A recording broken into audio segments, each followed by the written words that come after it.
क्या हो अगर जीवन भर पालन करने के लिए दी गई सबसे बड़ी सलाह किसी की तरक्की में सबसे बड़ी रुकावट बन जाए। और मजे की बात यह कि जिस जानकारी से आपको पूरी तरह दूर रहने को कहा गया हो वही आपकी जान बचा ले। आज हम एक ऐसी ही कह सकते हैं अविश्वसनीय कहानी पर बात करने वाले हैं। संत घाटम दास मीना की कहानी, जो एक कुख्यात चोर से एक पूजनीय संत बने। ये कहानी वाकई में बहुत दिलचस्प है और हमारे पास जो स्रोत है वो एक सत्संग प्रवचन है जिसमें उनकी जीवन की यात्रा का बहुत खूबसूरती से वर्णन किया गया है। तो आज का मकसद सिर्फ कहानी सुनाना नहीं है। बिल्कुल नहीं। हम इस बदलाव के पीछे की साइकोलॉजी को, उन छोटे छोटे मोड़ों को समझने की कोशिश करेंगे जिन्होंने एक चोर की पूरी दुनिया ही बदल दी। तो चलिए इस कहानी की परतों को खोलते हैं। घाटम दास के पिता जब मृत्यु शैया पर थे तो उन्होंने अपने बेटों को बुलाकर एक वसीयत दी। और वो वसीयत कोई जमीन जायदाद की नहीं थी। उन्होंने अपने बेटों से कहा, देखो मैं तुम्हें बस एक सलाह दे रहा हूँ, जिंदगी में कुछ भी करना पर भूल कर भी कभी कथा या सत्संग मत सुनना। ये सुनकर तो मैं भी शौक थी। कौन पिता अपने बच्चों को ऐसी सलाह देगा? लेकिन इसके पीछे उनका एक तर्क था। वो ज्ञान को एक दुश्मन के तौर पर नहीं बल्कि एक वायरस के तौर पर देख रहे थे। वायरस मतलब एक ऐसा विचार जो उनके पूरे ऑपरेटिंग सिस्टम को, यानी उनकी चोरी की जीवन शैली को बदल सकता है। उनका तर्क साफ था, अगर तुम कथा सुनोगे तो तुम्हारा मन बदल जाएगा, तुम नरम पड़ जाओगे और हमारा ये धंधा चौपट हो जाएगा। बिल्कुल। परिवार कैसे चलेगा? निर्देश इतना सख्त था कि उन्होंने यहां तक कह दिया कि अगर कभी ऐसी जगह से गुजरना भी पड़े जहां कथा हो रही हो तो कानों में जोर से उंगलियां डाल लेना। ज्ञान के खिलाफ एक दीवार खड़ी कर दो ताकि एक शब्द भी अंदर न जा पाए। और किस्मत देखिए, जिस चीज से पिता ने उसे सबसे ज्यादा डराया वही उसकी जान बचाने वाली थी। हुआ यूं कि एक रात घाटम दास अपने साथियों के साथ चोरी करके भाग रहे थे और पुलिस उनके पीछे लग गई।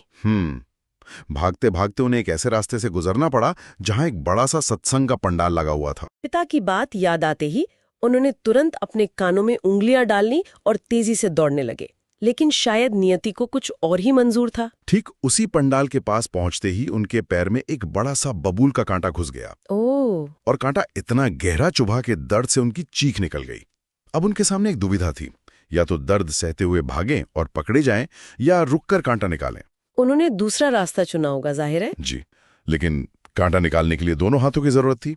मजबूरी में उन्हें कानों से अपनी उंगलियां हटानी पड़ी।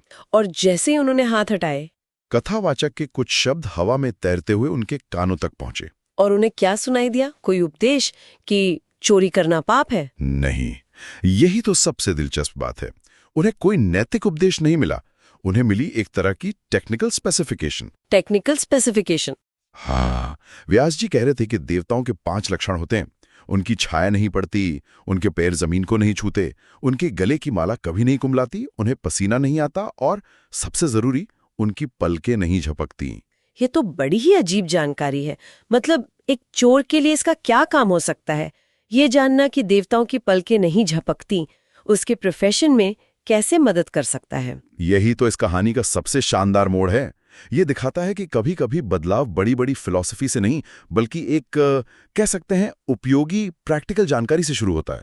तो ये ज्ञान उनके दिमाग में एक टूल की तरह स्टोर हो गया। बिल्कुल, और इसका इस्तेमाल बहुत जल्दी होने वाला था। हुआ ये कि जंगल में एक पुराना काली का मंदिर था।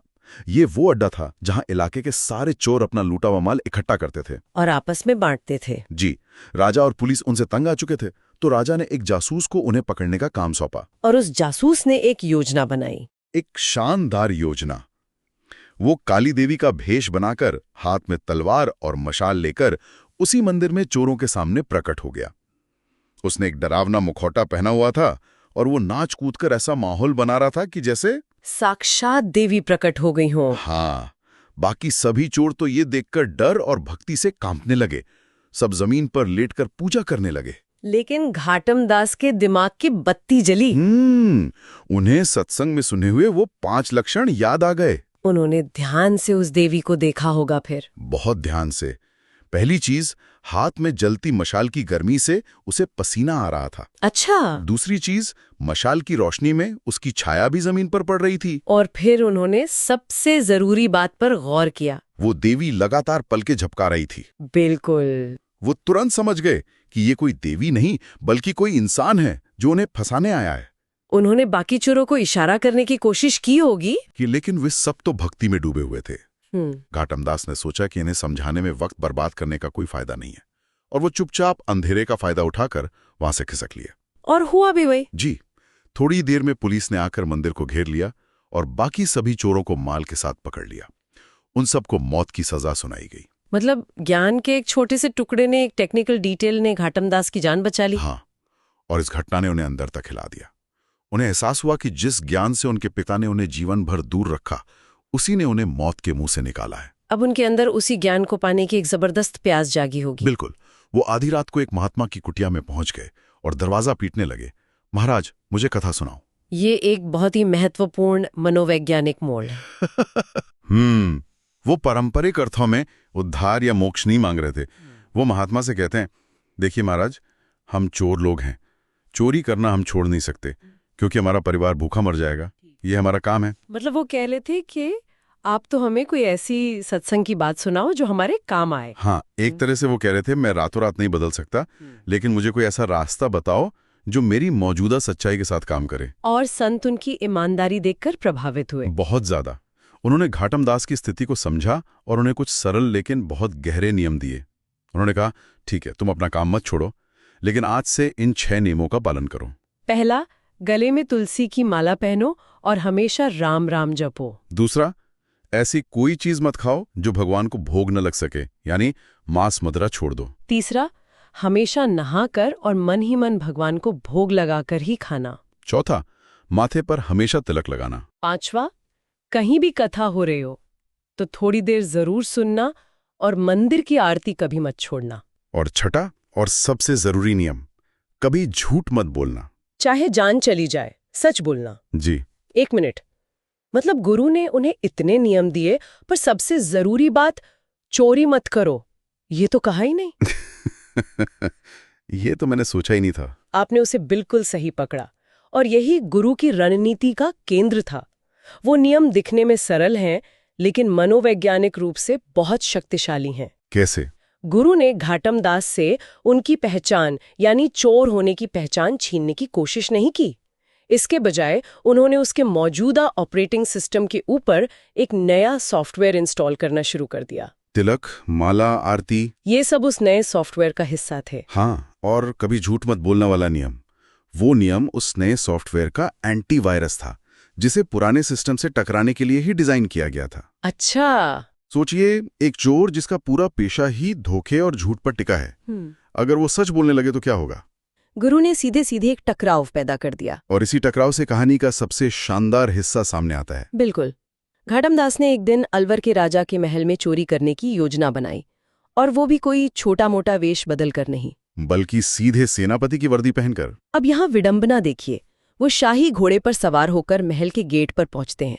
पहरेदार उन्हें सेनापति समझकर सलाम करता है और पूछता है, हुजूर इतनी रात को कहाँ? और घाटमदास को गुरु का वचन याद आता है। वो सच बोलते हैं, चोर हूँ, चोरी करने जा रहा हूँ। और पहरेदार हंसने लगता है। उसे लगता है कि सेनापति जी मजाक कर रहे हैं। हाँ, या शायद ताना कस रहे हैं कि पहरेदार इतने लापरवाह हैं। वो कहता है, जरूर हुजूर, आप जैसे सेनापति के होते हुए चोरों की क्या मजाल, और उन्हें अंदर जाने देता है। ये अविश्वसनीय है। ये सिलसिला हर नाके पर चलता है, हर कोई पूछता है और वो हर बार सच बोलते हैं, और हर बार लोग उसे मजाक समझकर रास्ता दे देते हैं। उनका सच बोलना ही उनका सबसे बड़ा भेष बन गया। हाँ, क्योंकि पहरेदारों के लिए जो संदर्भ था वो शब्दों से ज्यादा मजबूत था। उनकी दुनिया में एक सेनापति चोर नहीं हो सकता। बिल्कुल। उनका दिमाग घाटमदास के शाब्दिक सत्य को प्रोसेस ही नहीं कर पाया। घाटमदास अंदर जाकर राजा और रानी के कीमती गहने चुरा लेते हैं। सारा माल राजा के ही खास अरबी घोड़े पर लादकर भागने लगते हैं। वो लगभग साफ निकल चुके थे, लेकिन जैसे ही वो महल से बाहर आए, पास के एक मंदिर से सुबह की मंगला आरती की घंटी की आवाज सुनाई दी। और ये उनके लिए असली परीक्षा का क्षण था। उनका पुराना ऑपरेटिंग सिस्टम कह रहा था, भागो, पकड़े जाओगे। लेकिन गुरु का दिया नया सॉफ्टवेयर कह रहा था, आरती हो रही है, इसे छोड़ नहीं सकते। उनके अंदर एक द्वंद्व छिड़ गया, और उस द्वंद्व में नए अनुशासन की जीत हुई। उन्होंने घोड़े को मंदिर के बाहर बांधा और हाथ में चोरी के गहनों की पोटली लिए आरती में जाकर खड़े हो गए। जाहिर है, जैसे ही आरती खत्म हुई और उजाला हुआ, सिपाहियों ने उन्हें देख लिया। चोरी का माल, शाही घोड़ा उन्हें रंगे हाथों पकड़ लिया गया। कहानी यहाँ खत्म हो जानी चाहिए थी। लेकिन यहाँ एक और चमत्कार हुआ। जब सिपाही घोड़े को वापस ले जाने लगे तो वे हैरान रह गए। क्या हुआ? राजा का वो खास अरबी घोड़ा, जो अपने गहरे काले रंग के लिए मशहूर था, अब पूरी तरह दूध की तरह सफेद हो चुका था। क्या? कैसे? सिपाहियों को भी यही लगा। उन्हें लगा कि शायद घाटम दास ने उसे पहचानने से बचाने के लिए उस पर चूना पोत दिया है, लेकिन जब उन्होंने उसे छूकर देखा तो वो उसका कुदरती रंग था। ये तो कहानी यथार्थ से जादू में चली गई। आप इसे चमत्कार माने या प्रतीक, लेकिन ये बहुत असरदार है। एक तरह से ये घाटम दास के आंतरिक परिवर्तन का बाहरी प्रकटीकरण है। उनका काला अतीत अब पूरी तरह सफेद यानी पवित्रता में बदल चुका था। जब घाटम दास को राजा के सामने पेश किया गया तो राजा गुस्से में था। उसने पूछा, तुम कौन हो? घाटम दास ने फिर से पूरी सच्चाई बता दी। महाराज, मैं चोर हूँ। मैं सेनापति की वर्दी पहनकर आया। हर नाके पे मैंने सच बोला, लेकिन आपके पहरेदारों ने मुझे मजाक समझा। मैंने चोरी की और भाग रहा था, लेकिन आरती की घंटी सुनकर रुक गया और मुझे नहीं पता कि ये घोड़ा सफेद कैसे हो गया। लगता है भगवान ने मेरी लाज रखने के लिए इसका रंग बदल दिया। इस बार वही सच जो पहले एक भेष बना था, अब उनकी आजादी का कारण बन गया। जी, राजा उनकी ईमानदारी और निडरता देखकर स्तब्ध रह गया। उसे यकीन हो गया कि ये कोई साधारण चोर नहीं, बल्कि ईश्वर का कोई भक्त है। राजा ने न सिर्फ उन्हें माफ कर दिया, बल्कि उन्हें जमीन जायदाद देकर सम्मानपूर्वक विदा किया और कहा, आप चोरी छोड़कर भजन कीर्तन कीजिए। और इस तरह घाटम चोर से संत घाटम दास बन गए। उनकी उदारता और भक्ति इतनी प्रसिद्ध हुई कि स्रोत में संत मलूकदास जी का एक दोहा है, जिसमें लिखा है कि घी खाना हो तो घाटम दास के यहाँ जाओ। राजस्थान जैसे पानी की कमी वाले इलाके में वो पानी बचाने को कहते थे, पर घी की नदियां बहा देते थे। उन्होंने राजस्थानी भाषा में कई भक्ति पद भी लिखे, जो आज भी गाई जाते हैं। संत नाभाजी ने अपनी प्रसिद्ध रचना भक्तमाल में भी उनका सम्मान पूर्वक उल्लेख किया है। तो ये कहानी हमें बताती है कि परिवर्तन हमेशा अतीत को मिटाकर नहीं होता। गुरु ने उनसे चोरी नहीं छुड़वाई, उन्होंने उनके जीवन में सत्य, भक्ति और अनुशासन को जोड़ा, जिसने अंततः चोरी को अप्रासंगिक बना दिया। बिल्कुल, वो पुराना ऑपरेटिंग सिस्टम अपने आप क्रैश हो गया क्योंकि नया सॉफ्टवेयर ज्यादा शक्तिशाली था। बिल्कुल सही। और इसी से जुड़ा एक विचार हम अपने श्रोताओं के लिए छोड़ना चाहेंगे। श्रोत में संत मलूकदास जी द्वारा रचित संतों की एक सूची का उल्लेख है, जिसमें कबीर, नानक, रैदास और मीराबाई जैसे महान नामों के साथ घाटम दास का भी नाम शामिल है। यह संत होने की प्रकृति के बारे में क्या बताता है? जब एक पूर्व चोर को आध्यात्मिक इतिहास की सबसे सम्मानित हस्तियों के साथ सम्मान दिया जाता है, वास्तव में एक संत को कौन से गुण परिभाषित करते हैं? उनका अतीत या उनका परिवर्तन?